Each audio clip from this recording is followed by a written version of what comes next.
Hey everyone, Bruce Eckfeldt here. Thanks for checking out our YouTube channel. Make sure that you subscribe and turn on notifications so we can let you know when the next video is posted. You can also check us out at eckfeldt.com for more great content. With that, let's go check out the video. You're listening to Scaling Up Services, where we speak with entrepreneurs, authors, business experts, and thought leaders to give you the knowledge and insights you need to scale your service-based business faster and easier. And now, here is your host, business coach Bruce Eckfeldt.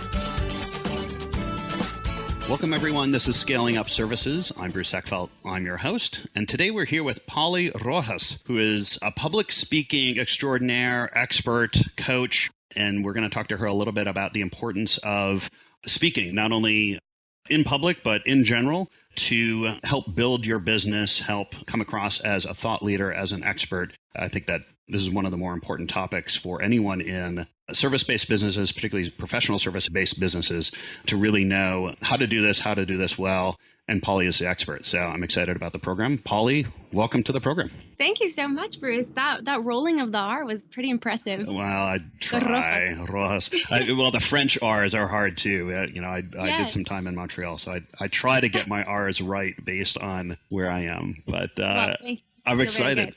And I'm excited to have you here because like I said, I think this whole question or this whole topic of public speaking, either can often be kind of a form of resistance for folks, if not downright fear and dread and sweaty palms. And I'd rather go get a root canal. So, so I think that, I think talking through it and kind of understanding really what's involved in this and how to address some of these issues that I think people face kind of, emotionally, psychologically in terms of this topic is really good. I'm excited to do it. Yeah, me too. And this is what I love to do. And I don't know if you've heard this quote before, but it's by Mark Twain. He said that there's two kinds of speakers, the nervous ones and liars. So exactly. Everyone is always going to be nervous, and nerves are actually our friends. Yeah. So I'm thrilled to be here. Thank you for asking me. Awesome. So why don't we start with just your kind of personal professional background? Like, how did you get into this? What have you done before that kind of set you up to be, the expert that you are in the public speaking space? Absolutely. Well, my background is I am actually a thespian. I'm a classically trained actress, and I'm still an actress, and it's actually what feeds me to do this work. Is my two great loves are stories and people, humanity. I live off of hearing stories, and I love it when people can put their stories forward and add value, change the world, and just see themselves as rock stars, because we have this tool. We have our voices and we have our stories. And it's really incredible to see the transformation that happens when people put it forth and they battle the nerves and they can just come forward and grow exponentially. It's a really beautiful thing for me to see. Yeah. Yeah, I'm sure. I'm an actress, and I started because I was the cliched starving artist. I moved to New York because I wanted to be Meryl Streep, because that's where, all the greats came from, and they came from the New York theater. So I came with absolutely no money and a credit card. And so I did the theater thing. I worked as a waitress, and then I was so tired of just being so spread thin and not ever having any money. And I'd always actually coached.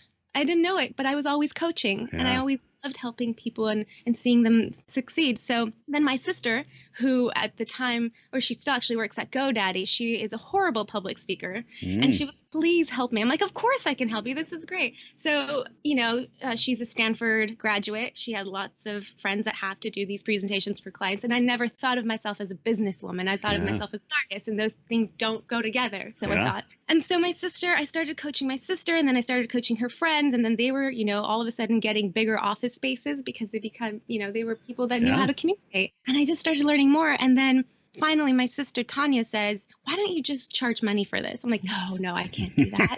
I'm an artist. I can't do that. And she's like, just stop it. Put a Craigslist ad up. Yeah. So I did it through good old fashioned Craigslist. I put an ad up. And then I was so scared to actually take money. That's like another topic. But as I started doing it, and more people, I put one ad up on Craigslist. And through that, I got many, many different referrals, just word of mouth. So I never had to advertise again. So I knew I had something. I wasn't like, a total phony, And And then I met Joe Apfelbaum from Entrepreneurs Organization. And he was the one that, like with Wildfire, that's how I met you. That's how I met David Schnurman, Lauren Boyd, wonderful people. And I became their coach. And here I am today speaking to you. Yeah, not uncommon. I think a lot of kind of entrepreneurs or people that get into this or get into their business, they often don't realize they've gotten into it. It's kind of a side thing, or things just kind of snowball and happen, and then all of a sudden, hey, wait a minute, I've got to practice here. Like, I realize that I'm now providing the service to a lot of different people, and not only does it make money, it's making an impact on people's lives and folks and stuff. So kudos to you for making that happen and getting there. Thank you. Thank you to my mentors. Yeah, I'm curious. So talk to me a little bit about what you have been able to kind of borrow from your more kind of classic acting, theater-based background to this kind of more business side of things, and what maybe hasn't translated as well. Like, how have you sorted through the things that are really interesting and apply, and then those things that don't? Yes, everything that I do with my clients as their public speaking coach, I get through acting. Because if you think about it, what an actor is, it's someone who can convey a story with verbal and emotional mastery. And that's what we do as speakers, whether it's reciting Shakespeare or you're talking about your incredible coffee business. If you can translate a message with value and emotion, then you hit a home run. And what's more important, what I find sometimes that is lacking in business is the left brain is all there, the stats, the logic, all of that is perfect. And that's great. That I want that there. But when you couple that with the emotional, the passion, all of that, the beautiful stuff, the messy stuff that makes us cry and laugh, it's impossible not to listen, and it's impossible not to make change. Yeah. So I'm so passionate about keeping the right brain and the left brain together, elevating them together. Yeah. Do you typically find that is the case, that you're working with folks who are sort of highly analytical, they're very kind of logical, data focused? I'm going to tell you my 3 points. Point number 1 is this point, and you're helping them kind of unearth the sort of the story and more of the emotional connection to it. Is that often what you're doing? You're dead on. It is so much about the story and how the stats and how all the data is so important, but it's how you convey it in the way of a story, because the Greeks did stories 2,500 years ago and it hasn't gone anywhere, right? We're still, we watch TV to feel. The feeling part is so important. And so, yes, you have the entrepreneur, the people that just want to tell you, ABC and charts. I'm like, but what do those charts mean to us? Yeah. And I'm such a quotes person, but Maya Angelou said that we don't remember what you say as much as how you made us feel when you were saying. So it's really knowing what is the feeling you want to convey to your audience? Yeah. And that's what they're going to go. I don't know if they're going to remember your points, but if they feel empowered, if they feel understood, if they feel challenged to rise to an occasion, that's the impact. You did that for them because you did it with the way you conveyed your feeling. Yeah. Do you find that that sort of the emotional connection, that this emotion that you bring out or that you cause or that you invoke in the audience as a speaker, how much of that is something that you can kind of craft and design and kind of control versus it's kind of up to the audience, and different audience members may have different reactions to it, but that's okay. And you just want to create a reaction, not necessarily trying to narrow it too focused. I mean, how do you deal with that intention? Definitely knowing who your audience is, going in with the respect for the audience. Who is the audience? What is the demographic, their age? What are they paying attention to? What is your audience looking at? That can be helpful. And then the other thing is, if you come in with passion and riled up, it doesn't matter who's in the audience. I'm going to pay attention to you because it means something to you. And it's trusting that. I have so many people that say, oh my God, that's too big. That's not like me. I don't feel comfortable. I'm like, just test it out. Give yourself permission and to stay authentic to yourself, because we were born as babies. We cried so loud. We had no inhibitions, right? Yeah. Whatever, we grow up, we go to school, we get socialized, and that goes away, but we're still very much these primal creatures. Yeah. And that's what connects us all. I mean, this is like channeling your inner kindergartner inside of you and as part of this. Yeah. Right. And if you look at the great speakers, if you look at Martin Luther King, if you look at, there's like Teddy Roosevelt, they have so much humor in them. I mean, it's important stuff, but humor is what gets us through. One of my acting teachers said that you can't break anyone's heart until you've made them laugh first. So it not forgetting humor. And then so many clients say, oh, I can't, this isn't funny. This is a client presentation. I'm like, if you make them laugh, you've got them, because what humor is coming back to the present moment. You can't laugh while you're thinking about, the past or the future. Yeah. So that's why humor is so incredible. And everyone has different ways of being funny. And that's my job, is to see what do you find funny? What's your funny? And not tell you what or how to be funny, but how do you come off funny naturally? Yeah. And pointing that out. So I'm curious, you mentioned something earlier I thought was kind of curious. I'm not sure how you kind of approach it or what the strategy is. You talked about this idea of knowing your audience. How, and I, as a speaker, I certainly kind of intuitively get that in terms of I'm going to, while I'm always going to be authentic, I may focus or I may present myself in slightly nuanced ways differently based on if I'm speaking to students, if I'm speaking to people who are early stage entrepreneurs, if I'm speaking to, CEOs of, $500 million companies. I mean, they're all people, and I don't necessarily, it's not about how successful or unsuccessful they are necessarily, but I know that their context, I know that the things that they're probably struggling with and grappling with and their priorities and decisions are probably going to be different. Like, how do you think about this, or how do you help coach people in thinking through their audience and respond to the different audiences? That's an amazing question. What I love to do is I love speaker and audience interaction. Yeah. You get so much information that way right from the beginning. And also, if you get a chance to observe, if there is a speaker before you, or just see the room a little bit, talk to as many people as possible, ask questions. I forget her name, but she was Dr. Martin Luther King's secretary. Okay. And someone asked her, like, what made him such an incredible speaker? What's the secret? What did he do? And she said that he was the greatest listener she had ever met in her life, that he just asked questions and listened fiercely. And that's what made him a great speaker. So if you have the opportunity to go around, talk to your audience members, interact, ask questions, be curious, fall in love with people, that will give you such a handle on when you go on stage, because you may, as actors and as speakers, our job is to be in service of the story of the listeners, right? So you cannot be in service to the listener if you're just thinking about yourself and thinking, oh my God, I hope I do a good job. That's an ego-driven agenda. And many people can succeed, but there's nothing like being able to make a person feel like they matter. That's truly transformative. It's interesting. I'm just thinking about the great sort of business speakers, business presentations I've seen. And there's certainly this, the more impactful ones, at least they come across as being, hey, look, I've got something prepared, but I want to know what you want to hear. And then they kind of rewrite, or it feels like they rewrite the entire thing at the moment based on what the audience sees. Now, maybe it's just masterful presentation and that's really what they're going to do in the beginning. Yeah. But there's an interesting play here. How do you help people, or what is the process for someone to get to that level of being able to respond to an audience needs or an audience situation? Doing it. Practice. Yeah. Practice. Fail forward, fail faster. Take an improv class. Go talk at a library. Just doing it and knowing that you will have good days and you will have awful days. Mm-hmm. People don't throw tomatoes anymore, so that you're safe from that. Yeah, there's a thing we use. I often use in coaching is when people have kind of a fear. There's definitely like a fear, kind of resistant kind of thing there. We'll talk through. What's the worst that can happen? Like, are they going to physically beat you up? Probably not. Okay, are they going to throw tomatoes? Probably not. So kind of backpedaling them from this kind of doomsday scenario, and then making it okay. Okay, so say they do that, you can survive. And knowing your own nervous system. I mean, I really believe that the fear comes from our own self-judgment, because people will see you, they might think, oh, that wasn't that good, and they'll forget. They're going to go home, watch TV with their kids and be like, oh, whatever. Yeah. But it stays with us. It's my own self-judgment that says, man, Paulie, you really sucked. You're never going to make it. It's the doom, that I come up for myself. Is this the kind of, there's the saying is people think other people care about them much more than they actually do.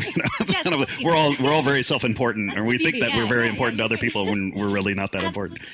But it really is. Also, it's like, you feel the fear the most right before you go on stage, when there's absolutely no danger, right? It's all self-induced. You're like, oh my God. And then you go out, people clap at you, you say something, you hear a chuckle, and then you relax. Yeah. So it's getting over that first hurdle. And that's an interesting one, because I think that is, and I'm just kind of thinking about some of my own strategies and people I've worked with on this is I always say, get the first couple lines memorized and practice delivering. Because once you get the first first couple lines out, then it all becomes much more fluid. But if you Stale. stumble, if there's a hiccup in the first couple lines, then you're kind of set yourself up for this rocky road. For sure. You're absolutely right. Beginnings and endings. Nail the beginning, nail the ending. We forget what happens in the middle. Yeah. We truly do. But if you end with like a boom, people are going to remember that. And so it's really, really cool. Just what I love about getting to do this is all the different, and you know so much about this, but human psychology is just fascinating. Yeah. And knowing like what makes people tick and what people, we're all so similar. Yeah. And that never ceases to amaze me. And I also think that what nerves is the focus is on yourself when you're nervous. Focus is, oh my God, I hope I do a good job. I hope I don't stumble. Blah, blah, blah. So nerves and excitement are actually physiologically in the same place. Oh, okay. Exact same thing. But one is focused on yourself and one is focused outwards.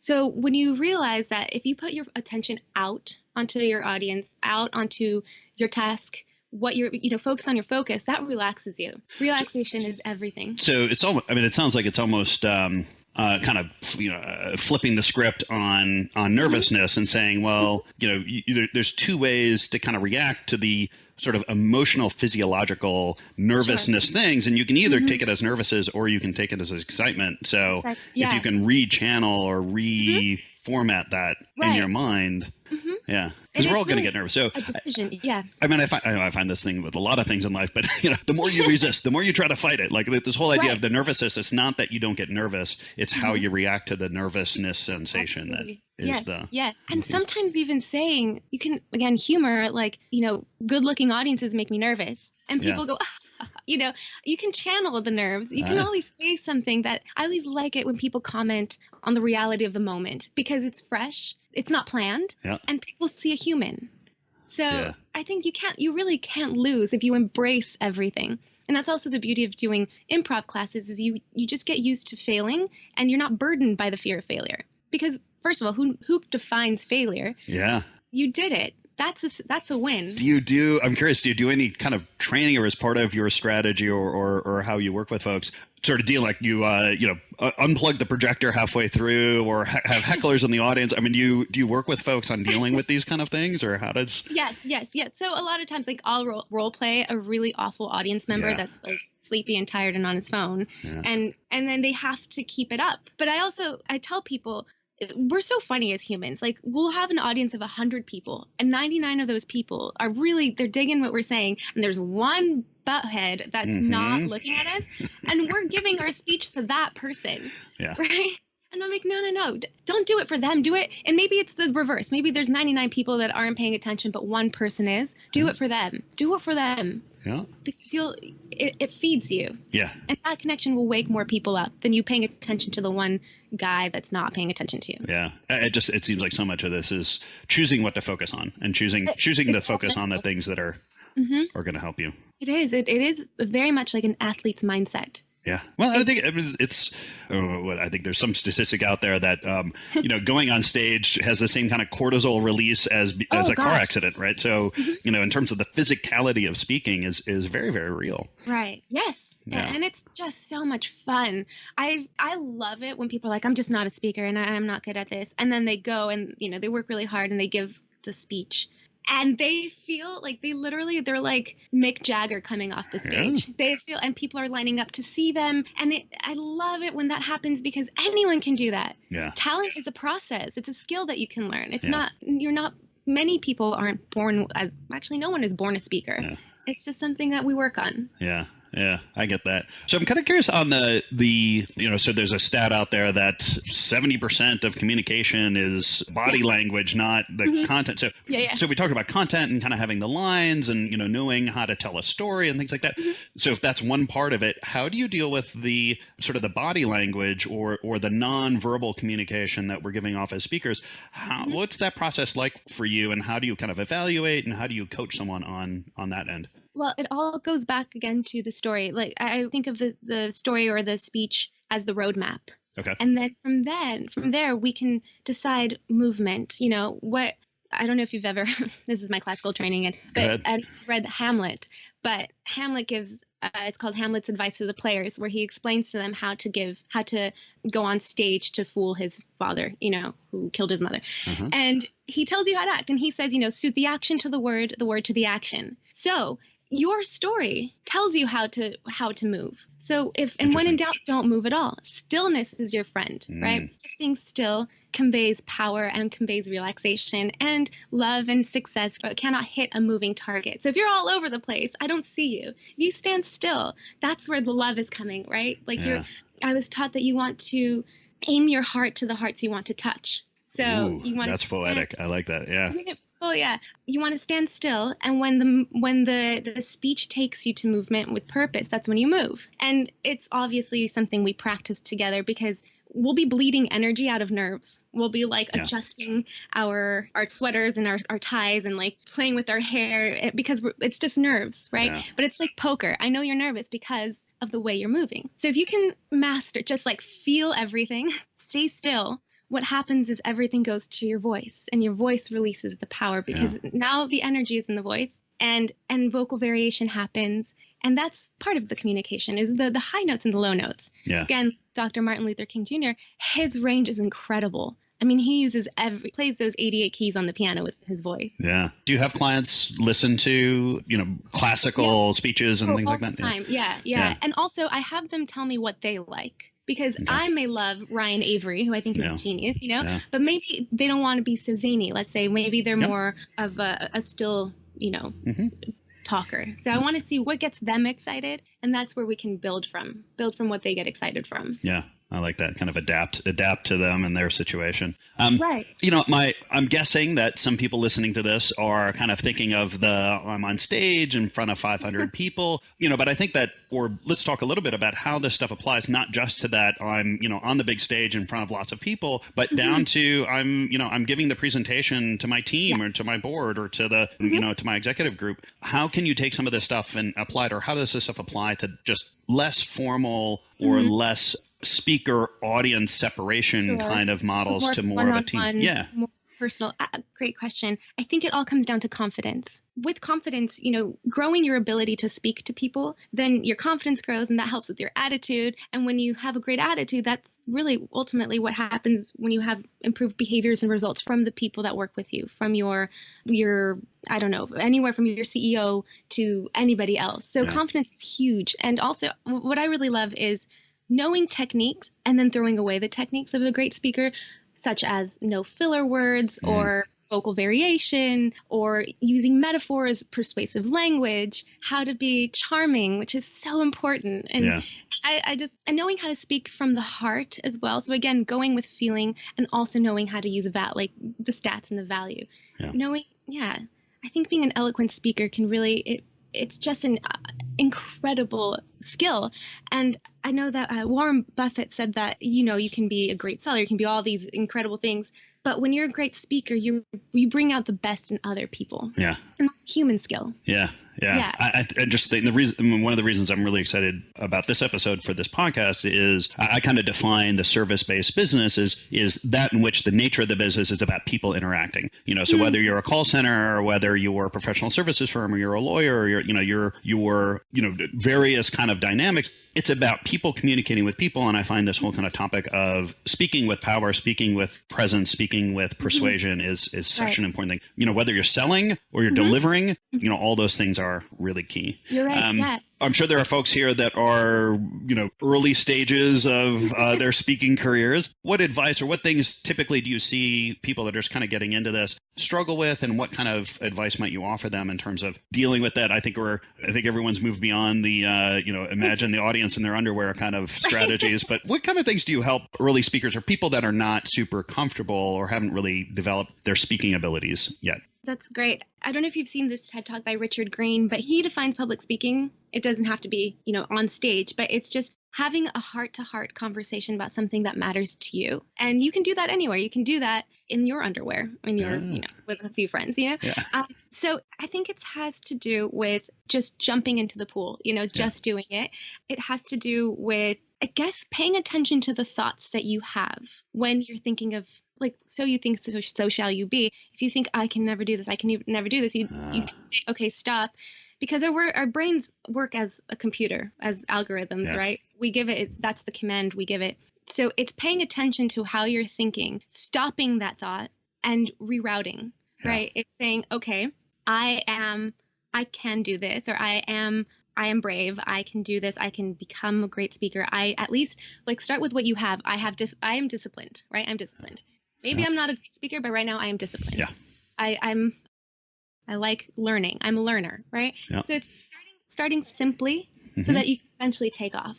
And I think just doing it and what gets you excited. If you own a business, clearly you are excited. You love what you do. Yeah.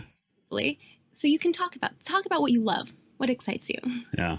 And I think there's the other one I always kind of find in these cases, and I think it happens kind of in the entrepreneurial space, or when people are thinking about becoming entrepreneurs or starting business or early stage business, and they're looking at the people that are super successful and like, oh, well, they had it easy and it was perfect. And this whole kind of imposter syndrome where I always feel like, well, how could I ever do that? And I think it's important to know that, everyone that you see as being super successful started somewhere. And even, they still deal with nerves. They still deal with anxiety. I mean, it's not that they don't have it, it's that they have developed strategies. So just keeping it real for folks.